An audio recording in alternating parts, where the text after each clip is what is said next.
Hello friends.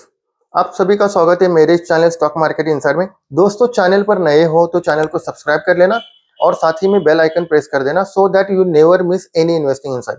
दोस्तों, आज के वीडियो में हम बात करेंगे जो मार्केट में प्रिवेलेंस पैटर्न बन रहे over the period of time. पिछले कुछ 2-3 सालों से मैंने जो चीजें ऑब्जर्व की है, मैंने यहाँ पर एक अंडरलाइंग पैटर्न को ऑब्जर्व किया है। उस ऑब्जर्वेशन को ही मैं आपके साथ शेयर करने की कोशिश करूंगा। तो दोस्तों, लेकिन आगे बढ़ने से पहले क्विक डिस्क्लेमर। अभी यहाँ पर जो मैं पैटर्न डिस्कस कर रहा हूँ, उस पैटर्न को कोई पत्थर पर की लकीर मत मान लेना, क्योंकि हर बार ये पैटर्न रिपीट हो इसकी कोई गारंटी नहीं। अगेन मार्केट है, कुछ भी हो सकता है, लेकिन जो पैटर्न जो चीजें मैं खुद ऑब्जर्व करता हूँ वो आपके साथ मैं शेयर करने की कोशिश करता हूँ। लेकिन दोस्तों, आगे बढ़ने से पहले क्विक डिस्क्लेमर। ये वीडियो सिर्फ इंफॉर्मेशन और एजुकेशन पर्पज के लिए है। यहाँ पर आपको किसी भी तरह की कॉल, टिप या रिकमेंडेशन नहीं दी जा रही। ये चैनल आपको होने वाले किसी भी तरह के फाइनेंशियल प्रॉफिट या लॉस की कोई भी जिम्मेदारी नहीं लेता। सो इसी डिस्क्लेमर के साथ शुरू करते हैं। दोस्तों, आपने देखा होगा एक पैटर्न सा बनता है स्टॉक मार्केट में। हर बार एक पैटर्न स्टॉक मार्केट फॉलो करता है और हर पीरियड के लिए ये पैटर्न बदलते रहते हैं। जरूरी नहीं कि एक ही पैटर्न पर मार्केट लगातार चलता रहे। जिंदगी और entire life is changing, human being is changing. So market भी चेंज होता रहता है। हर साल एक नए नए पैटर्न उभरते रहते हैं। अब जैसा कि आपने देखा होगा कि आईपीओ का जमाना है। काफी सारी कंपनियां स्टॉक मार्केट में नए नए आईपीओ आएंगे और ये लगातार आते ही रहेंगे। इसकी वजह से क्या होगा दोस्तों, number of companies in the stock market will keep on increasing, और इसकी वजह से obviously this will leads to many divergence. यहाँ पर फंड, काफी सारे निवेशकों का डाइवर्ज होगा और काफी सारे कंफ्यूजन्स क्रिएट हो गए, किस स्टॉक में पैसा लगाए किस स्टॉक में नहीं लगाए। क्योंकि कुछ प्रॉमिसिंग आईपीओ भी हो गए, कुछ हाइप्ड आईपीओ भी हो गए, कुछ अंडर वैल्यूड आईपीओ भी रहेंगे। ये सारी चीजें दोस्तों होती रहेगी। लेकिन आपने देखा होगा कि काफी सारे लोगों का इन चीजों की तरफ ध्यान नहीं होता। उनका एंटायर फोकस होता है, आपका फोकस होना चाहिए अंडरलाइन प्रिवेलेंट पैटर्न को स्टडी करने में, ना कि day to day market macros को ट्रैक करने में। क्योंकि इससे होता क्या है, जब आप मार्केट मैक्रोस को ट्रैक करते हो दोस्तों, आज से 10 साल पहले भी यही चीजें थे, आज के 10 साल बाद भी यही चीजें होगी, आने वाले समय में भी यही चीजें होगी। This is an never ending content for the content creator. और इस कंटेंट का आपको कुछ पॉजिटिव फायदा नहीं होगा, कुछ पॉजिटिव इफेक्ट आपके मेंटेलिटी पर नहीं देखने को मिलेगा। दोस्तों, पहले भी रेट कट होते थे, पहले भी रेट हाइक होते थे, आगे भी रेट कट होते रहेंगे, आगे भी रेट हाइक होते रहेगी। जो टैरिफ रिलेटेड वॉर्स है पहले भी होते रहेंगे, आगे भी होते रहेंगे। ये सारी चीजें दोस्तों लगातार चलती रहेगी। क्रूड प्राइस हर रोज गिरेगा, हर रोज बढ़ेगा। This is an never ending things in the stock market. और अगर आप यही चीजें कवर करते रहोगे, इसी चीजों पर ध्यान देते रहोगे, तो आपके मेंटेलिटी पर इसका बुरा इफेक्ट पड़ता है। दोस्तों, इस बात को ध्यान में रखना, क्योंकि यहाँ पर दोस्तों रैंडमनेस बढ़ जाता है। जितना आपकी जिंदगी में रैंडमनेस बढ़ेगा, उतना ही ज्यादा आप मेंटली अनस्टेबल फील करोगे। सो मार्केट में कुछ एक चीजें आपको ट्रैक करनी चाहिए और कुछ एक चीजों से बचना चाहिए। ऐसे कंटेंट को जितना ज्यादा ब्लॉक करोगे आपके लिए बेहतर होगा। क्योंकि दोस्तों, आपका फोकस एंटायरली फंडामेंटल एस्पेक्ट्स, जो अंडरलाइंग बिजनेस है, अंडरलाइंग पैटर्न है, इसको समझने की तरफ होना चाहिए, ना कि डे टू डे मार्केट को ट्रैक करने की तरफ। और इसी कड़ी में मैं आपके लिए एक सीरीज भी लेकर आऊंगा, जहां पर मैं आपसे आपके साथ डिस्कस करूंगा कि आप अंडरलाइन पैटर्न को, जो मार्केट में एक जो पैटर्न बनता है, उसे आप कैसे देख सकते हो। इसे इसके बारे में हम इन डिटेल डिस्कस करने की कोशिश करेंगे। दोस्तों, आपने देखा होगा एक अंडरलाइन पैटर्न मार्केट में उभर रहा है। वो क्या है पैटर्न दोस्तों? काफी सारे new age businesses, platform based businesses, retail businesses और पावर से रिलेटेड सेक्टर्स, ये बिजनेसेस लगातार बाजार में आते जा रहे हैं। और आपने एक देखा होगा इन काफी सारे इन बिजनेसेस के जो वैल्यूएशन है ना दोस्तों, एब्सर्ड है, काफी हाई है। आपने देखा होगा कि किसी की वैल्यूएशन 400 के आसपास ट्रेड कर रही है, किसी की वैल्यूएशन 300 के आसपास ट्रेड कर रही है। These are the new age businesses. और यहाँ पर होता क्या है दोस्तों, एक पैटर्न भी नोटिस करोगे आप कि काफी सारी कंपनियां यहाँ पर लॉस मेकिंग है। कोई भी शेयर उठाकर देख लो, जो न्यू एज बिजनेसेस है, न्यू एज प्लेटफॉर्म बिजनेसेस है, रिटेल सेगमेंट है, रिटेल बिजनेसेस है, यहाँ पर वैल्यूएशन काफी हाई है दोस्तों। आप कह सकते हो एब्सर्ड वैल्यूएशन भी कहोगे तो भी कोई दिक्कत नहीं है, यहाँ पर वैल्यूएशन हाई है। लेकिन on the other hand top line लगातार इंक्रीज कर रही है, यानी जो रेवेन्यू है लगातार ईयर ऑन ईयर बेसिस पर अच्छा खासा जंप देखने को मिल रहा है। कंपनी कोशिश कर रही है कि जो कम प्रोडक्ट्स के डिमांड है उसमें कोई घटाव ना आए, यानी घट ना आए, यानी कंपनी का मेजर फोकस है टॉप लाइन पर।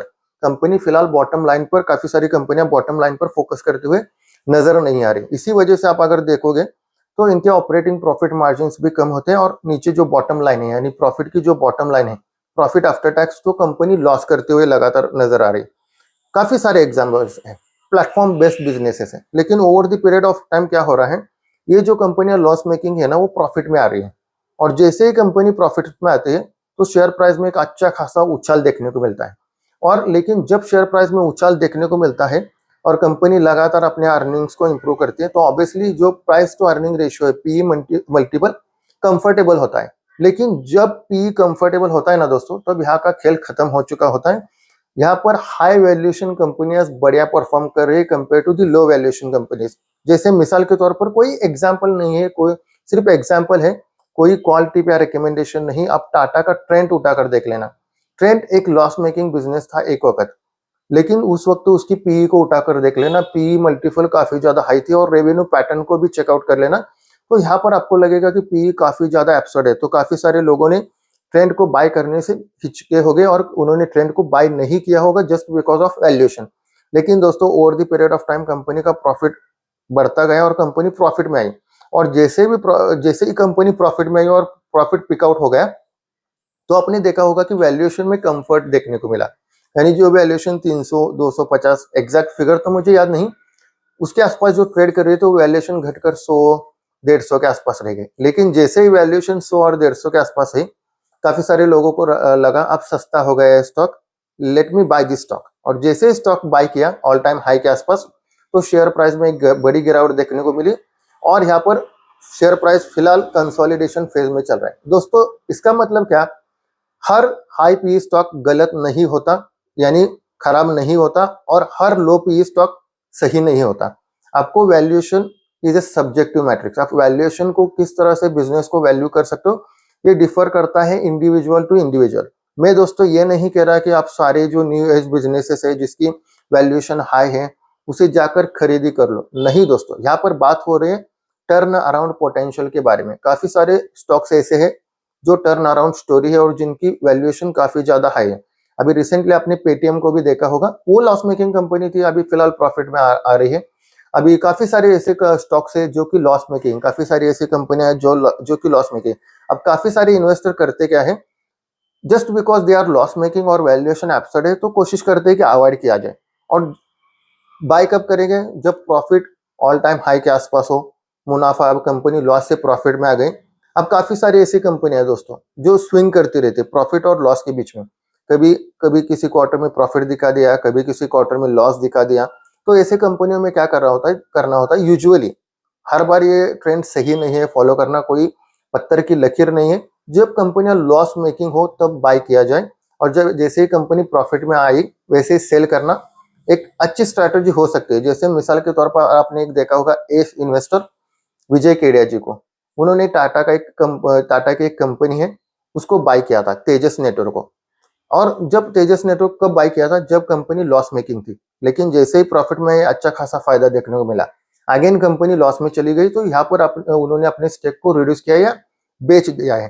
तो इसी तरह से दोस्तों चीजें होती है, हर बार ट्रेडिशनल तरीके से सोचना नहीं होता, इन बिटवीन द लाइन भी पढ़ना आपको आना चाहिए। काफी सारे ऐसे स्टॉक्स है, पावर सेक्टर्स भी उठाकर देख लो, काफी सारे पावर सेक्टर स्टॉक पहले लॉस मेकिंग थे, डेट लगातार हेवी था, यहाँ पर पिक्चर्स काफी ब्लिंक नजर आ रही थी। लेकिन काफी सारे निवेशक ऐसे भी हो गए जिन्होंने, अगेन कोई क्वालिटी पे रिकमेंडेशन नहीं, उस भाव पर जब कंपनी लॉस मेकिंग थी तब बाय किया होगा, और जैसे प्रॉफिट आया उनको अच्छा खासा फायदा देखने को मिला। यानी कहने का मतलब क्या है दोस्तों, आपको एक वॉच लिस्ट बनानी चाहिए जिसका पीई हाई है, जो कंपनी टर्न अराउंड पोटेंशियल लग रही है, और यहाँ इसे स्टडी करना चाहिए। ऐसे कंपनियों का अगर आप स्टडी करोगे तो over the period of time आप काफी सारे पोटेंशियल मल्टीबैगर इन्हीं वॉच लिस्ट से निकल कर आएंगे, और आपको इंटरेस्टिंगली अलग फील होने लगेगा कि आप नए नए चीजों को, नए नए अंडरलाइंग पैटर्न को स्टडी कर कर, जो अंडरलाइंग चीजें हैं उसे स्टडी कर कर काफी सारे पोटेंशियल मल्टीबैगर स्टॉक